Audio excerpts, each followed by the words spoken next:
Hier, on a vu les images aussi, hein, et c'est de plus en plus courant, Gilles. Hein. Bien sûr. Homejacking, faux livreurs, faux serruriers, faux voisins. Toutes les fausses qualités, les faux livreurs notamment, qui arrivent à, comme ça, faire croire aux gens qu'ils attendent quelque chose ou qui se substituent aux livreurs.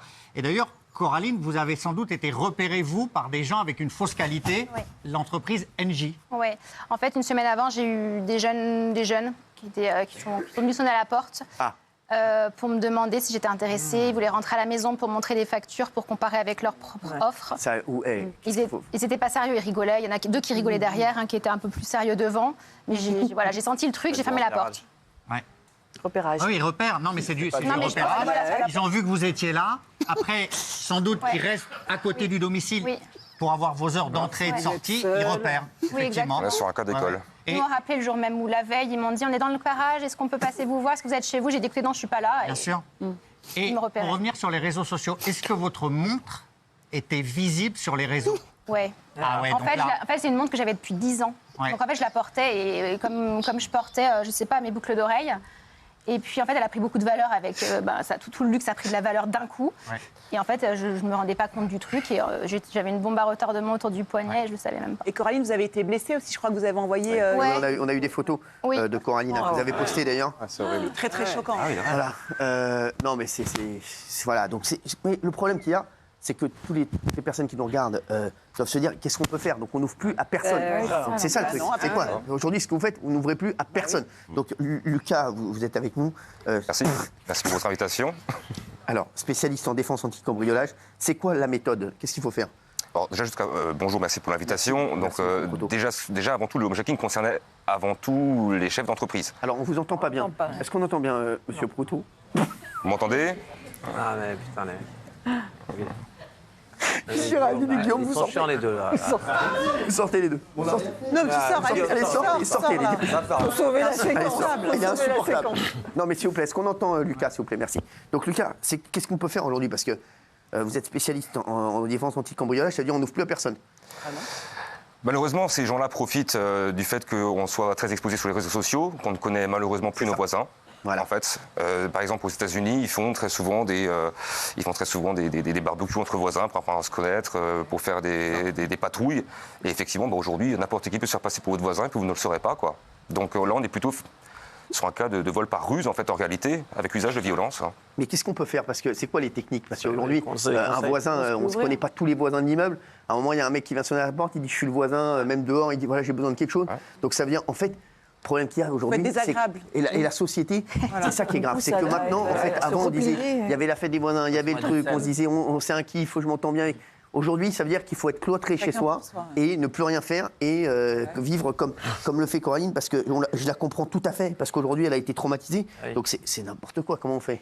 En fait, si vous voulez, on va devoir retrouver des réflexes qu'on aurait dans des pays si on était maintenant expatrié, dans un pays comme l'Afrique du Sud ou par exemple le Brésil.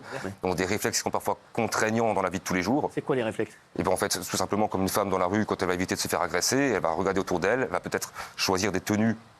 Peut-être qu'elle n'aurait pas le loisir. Bien sûr. Moi, je me rappelle à l'époque, il y a longtemps, mes parents ils disaient jamais on ira au Brésil, c'est trop dangereux. Aujourd'hui, ce qui se passe en France, c'est pareil. J'en viens du Brésil. Hein. J'y habite d'ailleurs. Je suis retourné à 3 semaines parce qu'à la suite des émeutes, mon activité s'est considérablement développée en France. Et alors, c'est pire qu'ici ou pas? Ça dépend des quartiers. Sao Paulo, bien évidemment, vous avez des endroits qui sont absolument terribles. Mais globalement, ce genre de phénomène au Brésil n'arrive pas parce que les gens font beaucoup plus attention. Les clôtures sont plus hautes. Mais si vous nous dites juste faire attention, Monsieur Proutot, on fait comment? Parce que aujourd'hui, c'est quoi la différence entre un cambriolage, un homejacking? Comment on peut se préserver de ça? Alors, comprendre l'origine du phénomène, c'est qu'aujourd'hui, le trafic de stupes, il est saturé et que les caisses des magasins sont vides. Donc ces petits malfrats, entre guillemets, qui souhaiteraient pouvoir rentrer dans le domaine du trafic ne peuvent pas forcément, parce qu'ils n'ont pas forcément les moyens ni l'espace au niveau concurrentiel. Ces gens-là allaient voler ou cambrioler en vol à main armée le buraliste du coin. Manque de peau, il n'y a plus d'espèces. Donc qu'est-ce qu'on reste? On va sur Internet, on scrolle, on regarde une montre, une voiture, on évalue un petit peu le rythme de vie de la victime, on l'analyse, on la file. Et puis on attaque. Et puis après, derrière, il y a 2 écoles. Soit ils s'occupent du butin et puis ils vont flamber, ou alors ils vont réinvestir peut-être dans un trafic plus illicite. Mais pour nos téléspectateurs aujourd'hui, c'est quoi aujourd'hui vraiment les choses à ne pas faire? Parce qu'on le voit que ça arrive de plus en plus. Déjà, le principe de base, Cyril, c'est de ne pas ouvrir à quelqu'un que vous ne connaissez pas. Pas ouvrir aux inconnus, comme on dirait un enfant. Ouais. Ah oui, mais c'est un principe de base, on en est là aujourd'hui. Quand tu habites dans un immeuble, par exemple, tu as les dératisations, tu as le mec qui vient également pour voir les purges des radiateurs. On en parlait hier, moi je suis désolé, quand il y a une livraison, je demande à ce que les gens livrent en bas, au rez-de-chaussée, je suis au 6e, je descends, c'est un principe de base. J'ouvre à personne. Ça c'est un voisin qui te rend compte le monde qu'on est en train de où on va, t'as un voisin qui est en danger et peut-être mais on parlait du Brésil, il cherche de l'aide, il frappe chez toi, il y a que toi qui est là, les autres répondent pas, tu regardes dans l'œil, j'ouvre pas, crève. Tu sais que les touristes au Brésil par exemple, on leur dit il y a des consignes de ne jamais porter de bague, de pas porter de montre, de pas porter mais pas exposer des bijoux mais on en est là. Monsieur Proutot aujourd'hui c'est quoi Monsieur Proutot les trois choses vraiment à bannir actuellement? Alors si je pouvais déjà donner un conseil par rapport à tous les gens qui sont des chefs d'entreprise, qui sont ciblés parce qu'ils sont commerçants, parce qu'ils travaillent sur les marchés, etc., c'est de dissocier le siège social de l'entreprise de leur domicile. Exactement. Parce que ces gens-là vont sur Internet, sur société.com, Infogreffe, etc., même parfois la CCI, ils vont regarder le domaine d'activité. Et puis, bien souvent, quand on est entre guillemets un artisan classique, on met son siège social dans l'entreprise à son domicile. Même chose pour les auto-entrepreneurs. Je l'avais en fait. Voilà. J'ai déménagé, j'ai changé, mais c'est le même problème. Exactement. Ensuite, pour les personnes âgées qui sont elles aussi très concernées, je dirais plutôt de mettre, on va dire, des choses, ça peut être des jouets pour enfants, ça peut être de laisser entendre qu'en fait, ce ne sont pas des personnes âgées qui soient isolées, mais peut-être potentiellement qu'il peut y avoir une famille. Il peut mettre par exemple un truc avec marqué Harley Davidson ou j'en sais rien sur le garage. Mais de tromper en fait. Ou chien méchant. Exactement. Ou chien méchant, on l'a vu. Non mais aujourd'hui c'est quoi? Parce qu'aujourd'hui vous faites des commandes, il y a plein de commandes, Deliveroo, Amazon, on l'a vu hier, c'est parti de là. Donc aujourd'hui, comment on fait? Comme disait Valérie hier, point relais. Point relais. Mais bon, point relais. Quand vous avez envie de manger à 23h, vous allez aller au point relais. Ah oui, mais le cambrioleur ne sait pas que vous avez forcément commandé à 18h, que ça va être livré à 18h30. Ils sont renseignés, mais quand même pas à ce point-là. C'est juste pour pas qu'on soit peut-être parfois repéré aussi. Non, mais on suit le périple normalement du livreur sur la pub. Donc on sait exactement où il en est de la livraison. Et ensuite, aller en bas, le chercher exactement ce qu'il dit. J'avais une question pour qui? Oui. Pour M. Proutot. Allez-y. Quand vous disiez petit malfrat, je suis désolé, mais là, quand même, on a l'impression que même il y a des complicités chez certaines entreprises, c'est-à-dire qu'ils connaissent les horaires. Et juste avant, là, on est dans de l'organisation. Tout à fait. Et le troisième conseil, on pourra en donner 100 des conseils, mais c'est de bien faire, effectivement, de bien faire une étude de moralité lorsque les entreprises recrutent.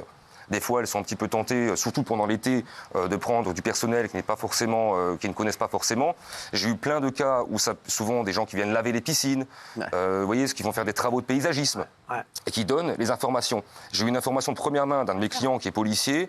On est au stade où des patrons de salles de sport vendent le listing à des malfrats pour savoir qui est policier pour aller chercher chez lui. Écoutez, ça c'est intéressant. Ça. Non, mais c'est un policier que j'ai au téléphone, pour qui j'ai équipé de mon système de sécurité, mon système de défense. Et aussi, on parle aussi des personnes qui sont devant les restaurants. Etc. Par contre, il paraît que parfois aussi, il faut même se méfier des serveurs avec les histoires de montres aussi, qui repèrent. Vous avez entendu ça, monsieur? Alors, oui, bien sûr, j'entends effectivement de tout, mais il y a vraiment deux types de banditisme en fait dans le home-jocking. Vous avez les bandes itinérantes qui malheureusement viennent souvent de l'Est et qui vont chercher des marchandises convoitées par la violence pour court-circuiter le système d'alarme, parce qu'en fait, cambrioler une maison aujourd'hui qui est bien protégée sous alarme, ça veut dire que derrière, la police peut être alertée, peut être là rapidement, mettre la personne sous contrainte à plus forte raison de femme, c'est plus facile, on peut aller directement aux valeurs. Mais c'est ça, parce qu'en fait, mettre des alarmes, tout ça, aujourd'hui, c'est plus facile de se dire, même quand il y a une maison avec alarme, tout ça, d'y aller quand les gens sont là, et de se dire, on va arriver en faux coursier, on va les agresser et on va repartir. Plutôt que de mettre en péril, C'est pour ça que personne n'en parle. Vous ne trouverez pas de grands industriels de la sécurité qui va mettre l'accent sur le home-jacking, parce que la vérité, ça va nécessiter de changer certaines habitudes de vie que madame va devoir faire malheureusement à la suite, trop tard, mais pour éviter par la suite, ou alors de mettre en place en parallèle des systèmes de défense qui soient capables de repousser physiquement le cambrioleur. Mais vous, monsieur Proutot, aujourd'hui, c'est quoi aujourd'hui? Est-ce que vous avez des exemples de trucs qui se passent aujourd'hui pour nos téléspectateurs, vraiment, de homejacking, comment ça se passe? Est-ce que vous avez eu des affaires dernièrement voilà, oui, quasiment. Je n'irai pas tous les jours à mon niveau. Ouais. Mais globalement, ça concerne à la fois les chefs d'entreprise, mais souvent les chefs d'entreprise, ils savent très bien, parce que c'est des artisans qui gagnent de l'argent, il y a de la valeur, on ne se trompe pas. Le pire étant, et j'insiste bien sur ce point, si vous êtes une personne qui est considérée comme bien gagner sa vie, mais que vous n'avez rien chez vous, et que les voleurs viennent, qui pensent que vous avez quelque chose et que vous n'avez rien, là on va tomber sur le cas qui est arrivé malheureusement à l'époque à Bernard Tapie. Oui, c'est-à-dire que son drame, c'est qu'il n'avait rien à donner. C'est ça. Ils veulent faire avouer un truc. C'est comme moi. Il va leur expliquer. J'ai rien, j'ai une PlayStation. Voilà. En plus, c'est vrai. Mais j'ai rien. Mais allez leur expliquer que vous n'avez rien.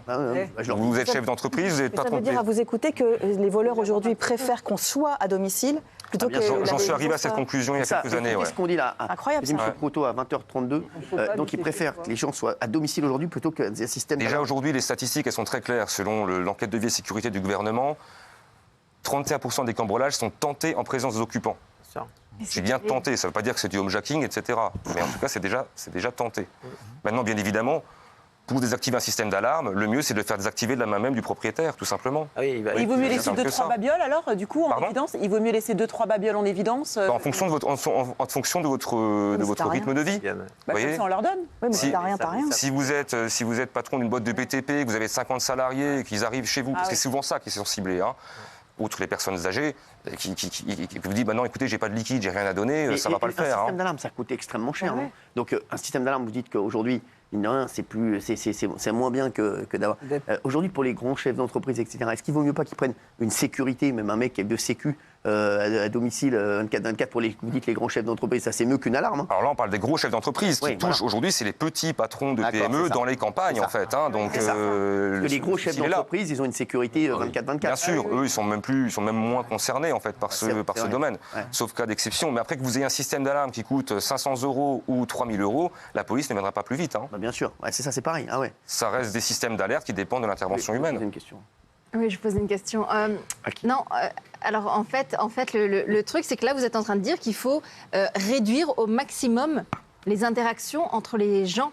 Non, justement, je dis l'inverse, c'est-à-dire que malheureusement, j'aime pas dire ça, c'est pas un reproche du tout, mais si on connaissait mieux nos voisins, en fait, un cas comme ça, par exemple, ne serait pas arrivé. Voilà, c'est ça. C'est tout bête. C'est ce qu'il a dit au début. Il a dit aux États-Unis, ils font des fêtes ensemble. Ah oui. Vous voyez, on va pas connaître les voisins, les livreurs, les mecs d'EDF. Ah, mais ça, les livreurs, ça, c'est clair. On va pas faire des soirées toute la journée. On est d'accord, c'est vrai. C'est ça. Non, mais tout à fait. Quels sont les outils que vous pouvez installer à domicile qui peuvent dissuader, dissuader les personnes qui viennent? Parce que j'avais entendu dire qu'il y avait des gaz dispersants qui pouvaient, enfin c'est pas j'ai entendu dire, j'avais fait un reportage là-dessus sur des gaz dispersants pour menacer. Non, mais ça dissuade les personnes qui viennent. Là, vous tombez effectivement dans mon cœur de métier en réalité. C'est-à-dire que vous avez deux types d'homejacking. L'homejacking, on va dire par ruse. Très franchement, à part mettre des mesures de prévention, c'est compliqué d'échapper, il faut changer Internet, etc. Par contre, si maintenant, demain, effectivement, vous êtes attaqué à votre domicile, ce que je suggère, en fait, c'est tout simple, c'est de prendre des gazeuses anti-agression, vous connaissez certainement, ce sont les gazeuses, les fameuses bombes au poivre, on intègre dans un dispositif qu'on peut activer à l'aide d'un bouton panique. Voilà, c'est ça. C'est-à-dire que si vous êtes alerté par votre alarme, exemple, vous avez une protection extérieure, qui sont rentrés chez vous, vous restez dans votre zone de sécurité, vous fermez la porte, vous appuyez sur le bouton, ça libère le gaz, les voleurs tous pleurent, ils sont obligés de sortir. Et l'avantage, c'est que ça passe mal les portes, donc vous êtes très très peu impacté.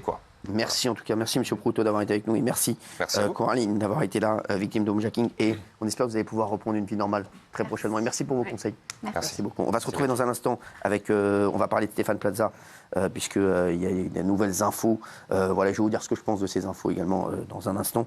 Et puis, on va voir l'histoire du jour. Elle est incroyable. Un chien blesse grièvement un bébé de 2 mois.